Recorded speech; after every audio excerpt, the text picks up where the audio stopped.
This story is brought to you by tapeatale.com. ये एक tsunami था और जैसे सुनामी आने के पहले दस्तक नहीं देता, कोरोना की सेकेंड वेव भोपाल में अपनी तबाही की दस्तक देने के पहले मेरे घर पे दस्तक दे चुकी थी। दादा दादी और मैं पॉजिटिव थे। दादा दादी को हॉस्पिटल भेजा गया फौरन। दादी को इतना कमज़ोर अस्पताल जाता देख एक पल को ख्याल आया ये वापस आ भी पाएंगी या नहीं। 2 दिन बाद मम्मी पापा और बहन भी पॉजिटिव, बहुत माइल्ड सिम्टम्स के साथ। एक चाचा की फैमिली और एक मामा की फैमिली भी पॉजिटिव। अलग अलग लोग अलग अलग अस्पतालों में एडमिट थे।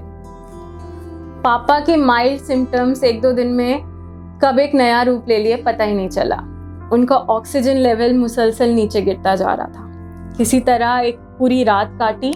अगले दिन उन्हें भी दादा दादी के ही अस्पताल भेजा गया। अब उनके माँ बाप उन्हें बीमार देख परेशान ना हो जाएं, इसलिए उनसे दूर पापा ने बैठ लिया। इस सब में एक अच्छी खबर ये आई कि दादी जल्दी डिस्चार्ज हो गई। दादी को सबसे पहले सिम्टम्स आए थे और वो डायबिटिक थी। बाकी किसी को भी, दादाजी को भी कोई हेल्थ इश्यूज नहीं थे। तो एक उम्मीद सी जग गई कि अब दादी आ गई हैं तो सब आ जाएंगे। दादी जब आई तो उन्होंने दादाजी को कहा अच्छा चलते हैं। दादाजी ने कहा हाँ जाओ, ख्याल रखना, अल्लाह हाफिज। दादी के आने की खुशी में ये सोचा ही नहीं वहमो गुमान में भी कि दादाजी और पापा की तबीयत बिगड़ भी सकती है। पर ये जालिम कोरोना जिस्म के साथ साथ जज्बातों से भी कितना खेलता है ना। पापा की तबीयत में सुधार नहीं आ रहा था।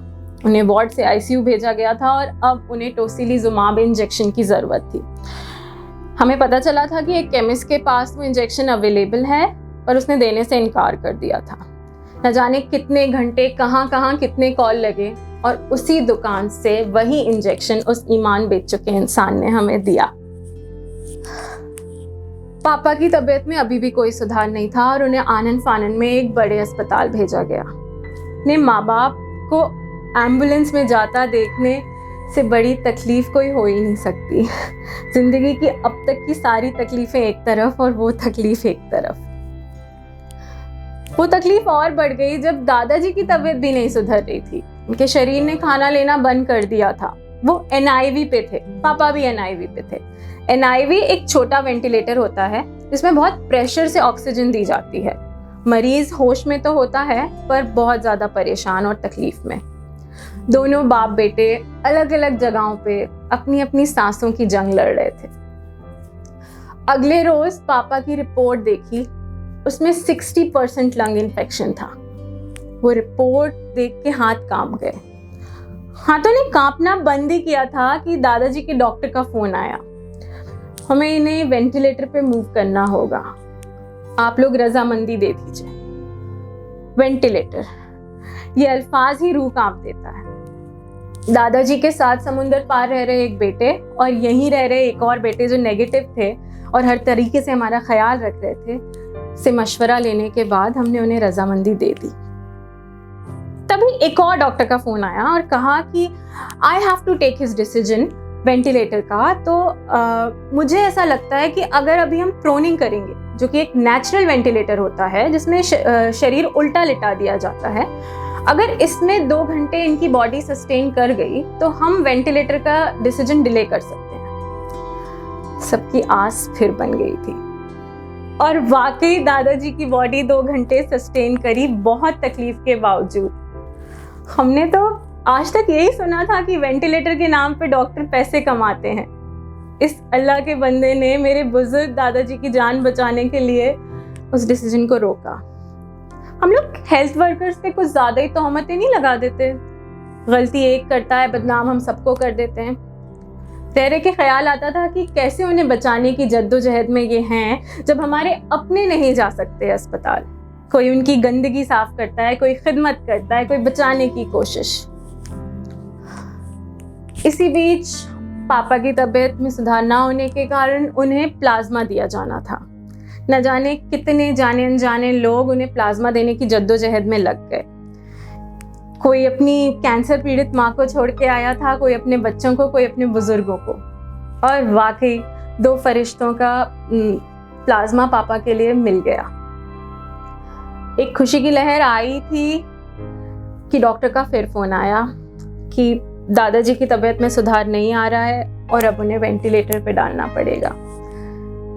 दादाजी को शायद अंदेशा हो गया था और उन्होंने एक नर्स से वीडियो कॉल की रिक्वेस्ट की थी। हम सब ने उनसे वीडियो कॉल पे बात की। मैंने इतनी तकलीफ में अपनी ज़िंदगी में किसी इंसान को नहीं देखा था आज तक, और इतनी तकलीफ में इतनी जिंदा दिली। Hello, I am a fighter, जिस तरीके से वो बोल रहे थे, और जब हम उन्हें लोरी सुना रहे थे कि दादाजी, तो वो हमें अपनी उखड़ती सांसों से भूले हुए अल्फाज याद दिलाने लगे। सब जानते थे कि उनका वो हेलो शायद अलविदा है। जिएंगे जिएंगे, जीना है। 84 साल के इंसान की जीने की ये जिद शायद ही हमारी जनरेशन समझ पाए, जो बात बात पे जिंदगी से हार मान जाती है। पापा की तबीयत में अभी भी सुधार नहीं था और अब उनका लंग इन्फेक्शन 90% पहुंच चुका था। मम्मी की भी तबीयत बिगड़ने लगी थी। उन्हें हॉस्पिटल की ज़रूरत थी, लेकिन हॉस्पिटल में बेड नहीं थे। सुना था चाचा की भी तबीयत खराब है। उनकी तबीयत सुधरने की थोड़ी बहुत खबरें आई ही थी कि एक और खबर आ गई। दादाजी हमें छोड़ के जा चुके थे। डॉक्टर्स का कहना था कि ये खबर किसी को भी ना बताई जाए, चाचा, पापा और दादी को, क्योंकि इन्हें सदमे से हार्ट अटैक आने का भी डर है। तो सब छुप छुप के रोए और लाखों दुआएं की। दादाजी का जनाजा घर ना आ सका। चाचा और कुछ बाकी लोगों ने उन्हें सुपुर्दे खाक किया। वो कहते हैं ना कि बुजुर्ग सबकी बलाएं ले जाते हैं। वाकई दादाजी के जाने के बाद सबकी तबीयतें सुधरने लगी थी धीरे धीरे, पापा तक की।